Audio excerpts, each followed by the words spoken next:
Hello guys, Pipina TV, it's here. Ayan, may video na naman tayo guys at magluluto tayo ng pansit. Ayan, inuna ko, nagmisa ko ang bawang, sibuyas dyan at kinisa ko na rin ang ating pangsahog na mga balls. At pagkatapos kong gisahin, ayan, nilagyan ko na ng ating dark soy sauce.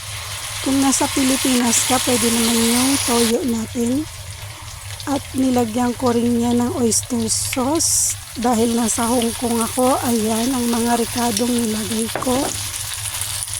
Napakasarap nun guys. At nilagyan ko rin siya ng plain soy sauce.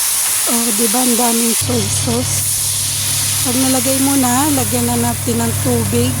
Hintayin natin kumulo. Habang hinihintay kumulo, lagyan na rin natin ng paminta, asin, at saka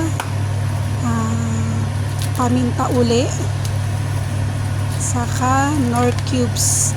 Naglagay ako niyan para malasa guys. Dalawa ang nilagay ko. Pag kumukulo na, pwede natin ilagay ang ating bihon. Pero hindi bihon ang ginamit ko guys.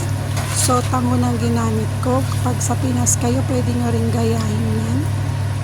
Sotanghon kasi gusto ko yung parang pansi siya. Tapos naglagay din ako ng canton natin. Brand yan ng Pinas. Binili ko yan sa Philippine product.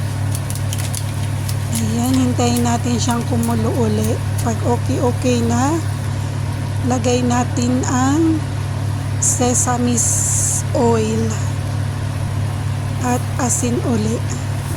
Masarap yan guys kasi nilagyan natin ng sesame oil. Tapos, lagay na natin ang ating mga gulay. Yes guys, ganyan ako magpansit. Hinuhuli ko yung gulay at hindi ko na ginigisa para pag naluto siya, malutong-lutong pa at parang fresh pa yung gulay.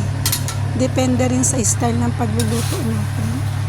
Ayan, kung makikita nyo, o diba parang fresh pa yung gulay at gusto ko yung parang crunchy pa rin yung gulay kahit nilagay na natin siya sa pansit. Never kong ginigisa yung gulay guys. Ayan, kung nakikita nyo, o diba, ang dami kong niluto guys kasi papakain ko yan sa aking mga kaibigan. Yes, mamaya imimit ko sila at yan ang merienda namin mamaya. O diba, napakarami.